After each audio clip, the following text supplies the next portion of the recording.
Hello guys, welcome back another video. Today in this video we will talk about how to cancel Humanize AI text subscription. So if you have taken any subscription by mistake or by your knowledge, then how you can cancel. So basically I want to tell you one thing. There are lots of websites available on internet with the name of Humanize AI text. So you can see there are some examples: Humanize AI text, and there is one more website, Humanize AI text, and there are lots of websites like Humanize AI text also and humanize.io also.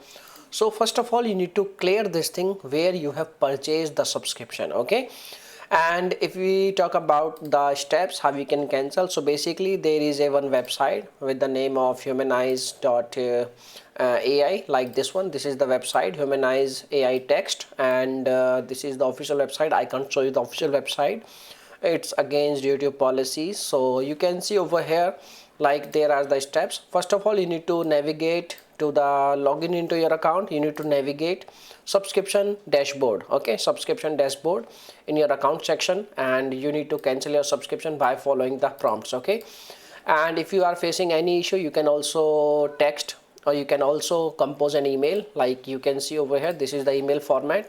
You need to compose this email, and in the end of the email you need to ask a proof of cancellation, and you can see over here each and every information is available on this page, or you can take help with chat gpt, and you can compose this same type of email. Okay, and once your email is done, you need to send this email at this email address, hello@humanize.ai, and once they receive your email, they will cancel your subscription by contacting you. Okay, this is the only method. Okay, so my dear friends, this is the website we are talking about. Okay, so you can see this is the website. Okay, so this is the information. Now if you have any other questions, you can make a comment, and if you have any other issues, you can also make a comment. I will reply you very soon, and thanks for watching this video. Bye bye, take care.